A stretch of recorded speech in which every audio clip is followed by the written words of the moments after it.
Aucun sorcier n'a le pouvoir de te condamner. Aucune alliance de famille.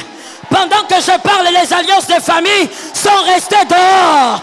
Aucune alliance de famille n'a le pouvoir de te condamner. Aucune langue n'a le pouvoir de te condamner.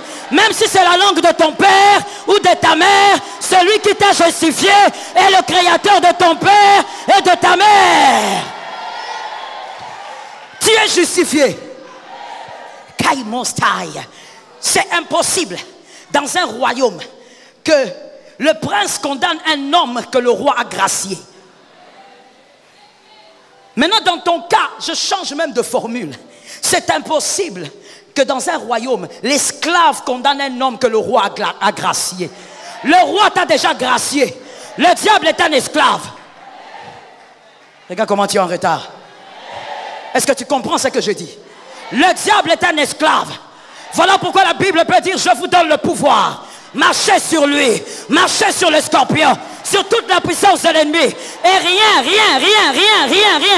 Je veux dire à quelqu'un ceci: la puissance des nuisances ne peut pas t'atteindre toi. Rien ne pourra te nuire. Tu es libéré de toute nuisance diabolique.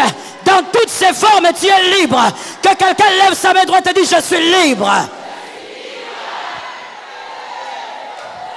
Rien ne peut te condamner.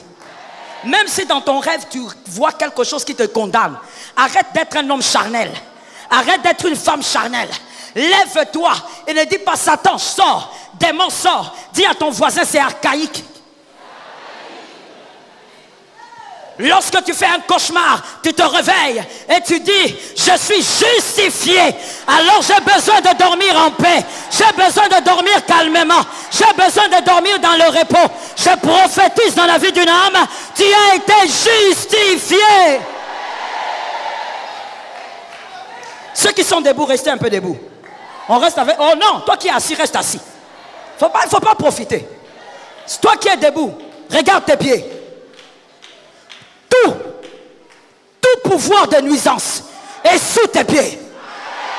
Tout pouvoir de nuisance est sous tes pieds.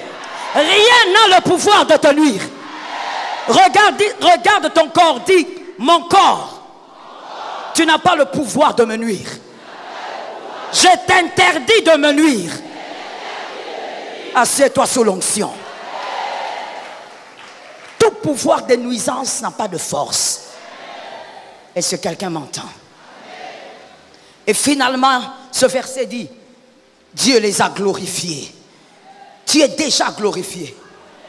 Le succès que tu cherches, tu l'as déjà. Mais il n'y a pas de glorification sans le feu. Dans la recette de la réussite ou dans la recette de la glorification, le feu est un ingrédient majeur. Tu ne peux pas monter en gloire sans feu. Tu as tes épreuves. Tu auras tes larmes. Le Dieu de ton élection a eu raison de te faire pleurer cette année. Tu as ton feu. Et tu dois vivre ton feu si tu veux vivre la gloire. Romains 8, 28. Je prends la version parole de vie. J'aime cette version. Version parole de vie. Nous savons encore une chose. Dieu fait tout pour le bien de ceux qui ont de l'amour pour lui. Que quelqu'un me dise: Dieu fait tout. Ceux-là, il les a appelés selon son projet. Ces personnes-là, auprès de qui Dieu fait tout, par amour pour eux, il a fait toutes ces choses selon son projet. Je veux dire à quelqu'un: tu dois savoir que Dieu a un projet. Oh, je vais le dire autrement. Dieu n'a pas un projet. Tu es le projet. Est-ce que quelqu'un m'entend? Maman, tu regardes ici? Oui? Je dis: tu es le projet de Dieu. Dieu n'a pas un projet avec toi. Toi-même, tu constitues le projet de Dieu.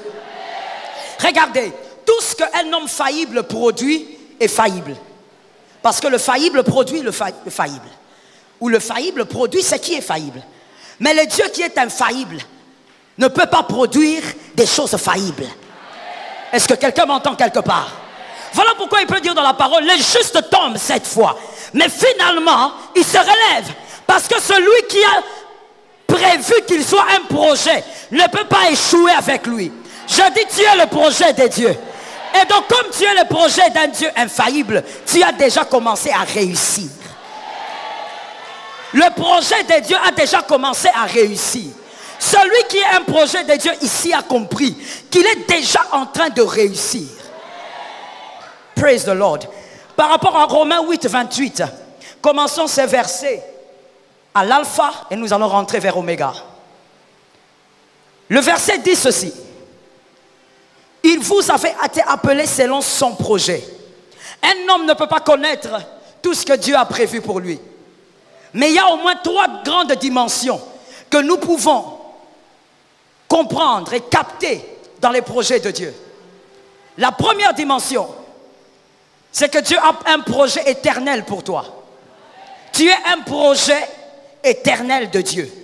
C'est-à-dire, quoi qu'il arrive, Dieu ne permettra pas que tu ailles en enfer. Il y a quelqu'un qui aime le ciel ici. Le ciel, ce n'est pas une maison climatisée. Hein. Le ciel, c'est la félicité de Dieu. Si tu es un élu, tu dois aimer le ciel. Dieu va travailler pour que tu ne rates jamais le ciel. Voilà pourquoi même quand tu demandes des choses à Dieu, s'il sent que tu vas rater le ciel, il ne te donnera pas. Parce que le premier projet de Dieu, c'est que toi, tu ne dois pas rater le ciel. Deuxièmement, c'est un projet spirituel. Luc 10, 19. Tu dois être puissant sur la terre. Un enfant de Dieu faible n'est pas enfant de Dieu. Un enfant de Dieu doit être puissant. Le fils d'un lion est un lion. Le fils d'un agneau est un agneau. Tu es fils de Dieu. Tu dois être puissant sur la terre des hommes. Est-ce que quelqu'un m'entend? Même les grands sorciers de ta famille doivent savoir que toi tu es là. Où sont les élus? Où sont les choisis? Mon frère, Dieu ne te changera pas de famille. Il te laissera là, avec les marabouts, avec les sorciers, avec les magiciens. On doit savoir que tu as reçu le pouvoir. On doit savoir que toi, tu as reçu la puissance. Est-ce que quelqu'un m'entend? Je veux dire quelque chose. Est-ce que je peux le lancer?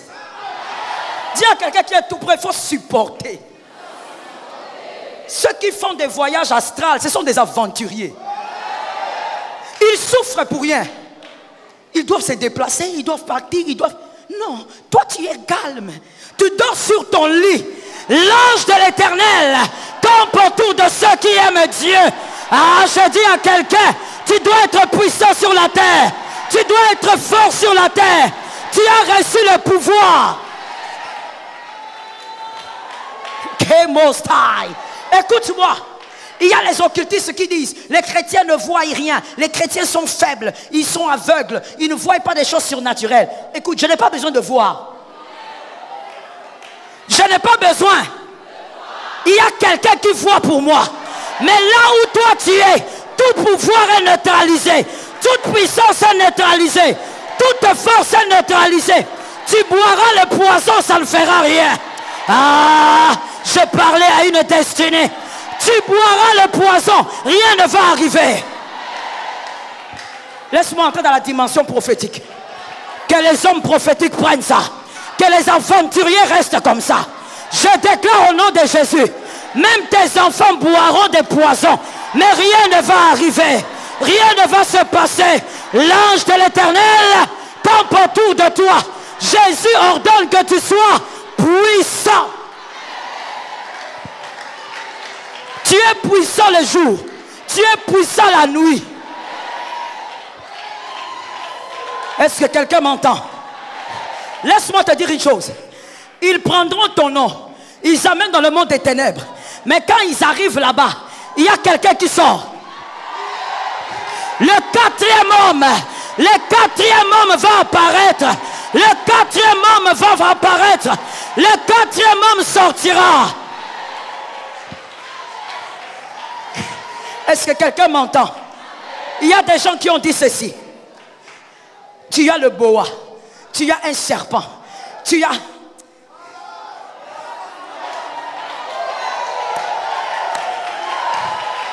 Nous, on n'a pas de boa. Nous, on a un homme qui s'appelle le lion de la tribu de Juda. Il nous rend puissants. Nous sommes puissants. Tu es puissant. Comment expliquer? Écoute-moi. Comment expliquer? Le diable veut te tuer par un accident. Mais je te mets seulement la main. L'accident change d'adresse. J'ai envie de parler. Je prophétise au nom de Jésus. Les hommes qui m'entendent, les femmes qui m'entendent, que l'accident change d'adresse, que les complots changent d'adresse, que les manigances changent d'adresse, que ceux qui complotent contre toi soient étonnés de te voir en 2021. Je dis à quelqu'un, plus moi je ferai des pas, ça sera tes pas en 2021. Tu entres, tu entres, tu entres, tu entres, tu entres, 2021, tu entres, malgré le combat, tu entres, malgré les difficultés, tu entres, malgré les choses étranges, tu entres, même si les hommes te freinent, tu vas entrer, même si les hommes te retiennent, tu vas entrer, même si les hommes mettent des barrières, tu vas entrer. Tu y entreras. Est-ce que quelqu'un m'entend? Ces hommes-là sont des aventuriers. Vous savez de qui je parle? Des hommes qui complotent contre toi. Des hommes qui ont mis des barrières pour que tu ne passes pas. Je parle à quelqu'un.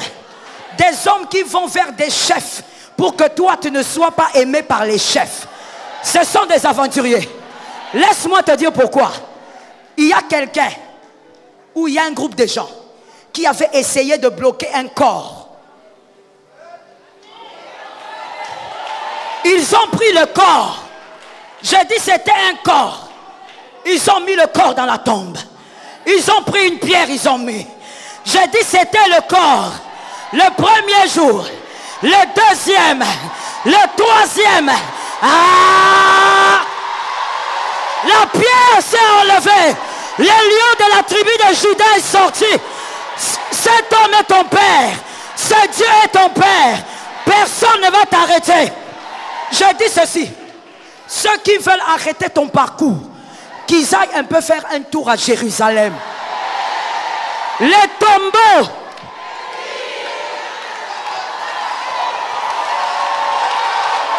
Écoute-moi. Les tombeaux qui étaient vides, on avait trouvé un linge. On a trouvé les linges. Les linges là, on avait mis à Jésus quand il était mort. Ils ont récupéré seulement les linges. C'est pour dire ceci. Jésus, quand il passe, il prend, il vous laisse son passé. Il vous laisse son passé. Toi aussi tu passeras. Ils n'auront que ton passé. Ils te chercheront, ils ne verront pas. Ils n'auront que les ils n'auront que les passés. Ils vont dire dans les quartiers, nous cherchons Ghislaine. Elle est où? Elle est où? Et eux, ils vont répondre, Ghislaine a quitté ce quartier depuis longtemps. Le Dieu de ton élection a eu raison de te faire passer par le feu. Assieds-toi s'il te plaît. Le Dieu de ton élection, il te rend puissant, redoutable. N'aie pas peur, tu ne mourras pas aujourd'hui. Je croyais que je parlais à un élu. Tu ne mourras pas aujourd'hui. Tu es le projet de Dieu qui est en marche. Living Jesus. La troisième dimension du projet de Dieu, nous avons dit le premier c'est l'éternité, deuxième c'est la spiritualité, troisième c'est ce qui est terrestre. Et ce qui est terrestre, avant que ça ne soit ta réussite, c'est d'abord les âmes qui doivent être gagnées. Dieu te fera réussir parce qu'il y a des âmes qui doivent être gagnées. Dieu ne te donne pas la réussite pour ton confort. Dieu, laisse-moi dire à quelqu'un quelque chose. Si Dieu te donne l'opportunité de dormir dans la climatisation toute ta vie, ce n'est pas pour que tu aies froid toute la nuit, mais c'est pour te mettre dans un confort et que tu gagnes les âmes. Toute réussite converge sur une seule chose, les âmes qui doivent être gagnées. C'est comme ça que, ici, nous avons des personnes comme le diacre Philippe, qui vont gagner les âmes en allant maison par maison et prêchant l'évangile de proximité. Et qui seront remplis d'onction. Et ça sera leur réussite. Et nous avons aussi ici des gens comme Paul de Tarse, un homme intelligent, un homme qui connaît la science, qui a beaucoup étudié. Les diplômes que Dieu t'oblige d'avoir, ce n'est pas seulement pour ton honneur, c'est d'abord pour que ça te permette de parler à Agrippa. Est-ce que quelqu'un m'entend? C'est pour que tu sois capable de parler au roi, capable de parler au président. Tout le monde ne gagnera pas les âmes comme le diacre Philippe. Il y a des présidents qui doivent être gagnés et donc il faut des hommes intelligents. Est-ce que quelqu'un m'entend? Quand tu ouvres la bouche, ils n'ont pas peur de t'écouter, tu as le discours. Il y a aussi des hommes qui gagneront les âmes, comme Pierre, avec un travail apparemment ordinaire, mais ils vont gagner des multitudes d'âmes pour Jésus. Ça tombe sur toi. C'est une manière seulement de te faire comprendre que toute réussite terrestre n'est pas pour la gloire d'un homme, mais c'est d'abord pour permettre aux âmes d'être gagnées. Dans tous les domaines. Il y a aussi des Daniel, il y a des Joseph, les hommes politiques. Tu feras la politique, pas pour ruiner le Congo. Tu feras la politique, pas pour engager tous tes neveux là-bas. Je peux parler. Tu me déranges sans ton amen. Est-ce que je peux parler? Dieu te permettra d'être Daniel, d'être Joseph. Pas pour aller là-bas prendre toutes les femmes que tu vas voir. Tu es un seul homme, tu as 4 femmes. Une femme noire, une femme claire, une femme métisse, une femme blanche. Tu as toutes les femmes. Dieu ne permettra pas que tu sois politique ou politicien pour ça. Mais Dieu permettra que tu sois politicien pour que tu gagnes les âmes comme Joseph, que tu gagnes les âmes comme Daniel. Dans tous les domaines de ta vie, frère, la réussite est garantie, mais n'est pas garantie pour la gloire du nom de ton Père, mais garantie pour gagner les âmes. En commençant par ta propre famille cette année, l'année est encore longue. L'année est encore. Cette année, dans ta famille, dans ton Jérusalem, que les âmes se convertissent en désordre. Oh, ça tombe sur quelqu'un qui a entendu. J'ai envie de lancer une prophétie. Que dans ton Jérusalem, le sorcier là, qui se convertisse. Oh, je t'ai entendu en retard. Que la sorcière là se convertisse. Qu'ils viennent te chercher et qu'ils te disent comment je dois faire pour recevoir Jésus. Ah, j'ai dit cette année, je parle aux hommes de foi, cette année même, qu'ils se convertissent. Dieu t'amènera au sommet. Mais c'est pour que les hommes sachent que Dieu amène les hommes au sommet. Daniel en Babylone, on ne le voyait pas dans les réunions des ténèbres. Mais les conseillers pouvaient sentir que ces petits avaient un esprit supérieur. Que Dieu t'accorde un esprit. Oh, assieds-toi sous l'onction. La réussite, comme je disais, ne peut pas arriver sans le feu. Le feu est la signature de la réussite. Celui qui passe par son feu est en train d'aller vers sa gloire. Parce que réussite, même ce petit, vers sa gloire. Écoute, le feu de ta vie, c'est la prophétie qui ne nécessite pas d'interprétation et qui annonce que ta gloire est en train de venir. Les épreuves que tu es en train de traverser, les larmes que tu as fait couler plusieurs fois, qui venaient de Dieu. Voilà pourquoi je dis à quelqu'un pendant ce temps, sois une personne de foi. Garde ta foi, garde la bonne attitude. Arrête de te plaindre auprès des hommes. Les hommes ne t'aideront pas. Tu dois passer par le feu pour toucher à la gloire. Je suis d'accord avec toi. Vous savez, quand on passe par le feu, on devient l'homme que Jésus recherche dans Jean 4, 23. Dans Jean 4, 23, Jésus dit, l'heure vient et il est déjà venu. Où les vrais adorateurs adoreront le Père en esprit, car ce sont là les adorateurs que le Père demande. Écoutez, quand on passe par le feu, on devient adorateur. Mais quand on est dans la paix, on devient célébrateur. Il y a une différence. Celui qui ne fait que vivre le bonheur sera un bon célébrateur, mais tu ne connaîtras pas adorer. Parce que celui qui adore, c'est celui qui connaît. Or, Dieu se fait connaître dans le feu.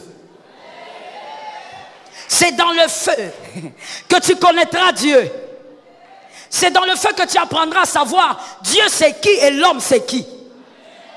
Ah oui, j'aime cet amen là mon frère. C'est dans le feu, dans les épreuves de ta vie.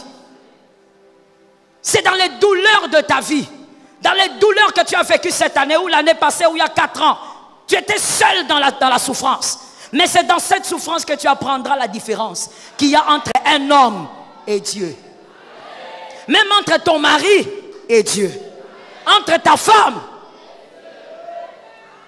C'est là que tu sauras que plus tu t'appuies sur un homme, tu tomberas avant que lui ne tombe. C'est un homme intelligent qui a compris.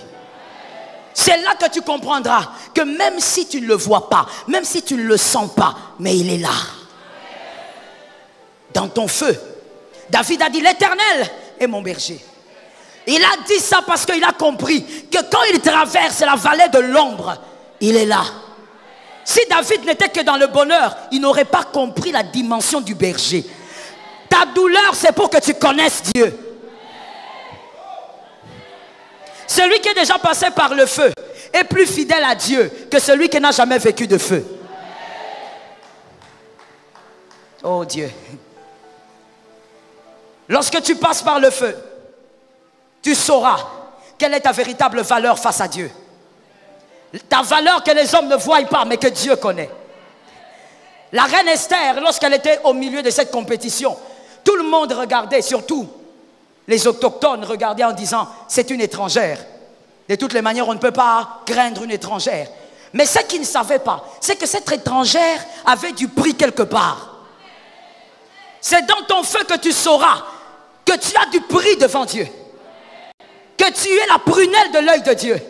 Voilà pourquoi malgré tes difficultés, malgré le feu, Dieu n'a pas permis que certaines choses t'arrivent. Dieu n'a pas permis que certaines personnes te touchent. Ah, même quand tu étais à terre, certaines personnes ne pouvaient pas te toucher. Parce que tu es la prunelle de l'œil de Dieu. Dis à ton voisin, c'est dans mon feu que je connaîtrai ma valeur devant Dieu. Écoute, Jochebed, elle prend le bébé. Elle met le bébé dans le Nil. Le bébé Moïse arrive à survivre malgré le Nil et les crocodiles. C'était déjà le feu de Moïse alors qu'il était bébé. Si c'était un autre enfant, il serait mort. Mais Moïse a survécu, pourquoi? Il avait du prix aux yeux de Dieu. C'est dans ton feu que tu sauras que Dieu te chérit. C'est dans ton feu que tu sauras que tu es plus importante que ce que les hommes croient. Ah, je parle à un homme, à une femme. Ton feu va te révéler qui tu es devant Dieu.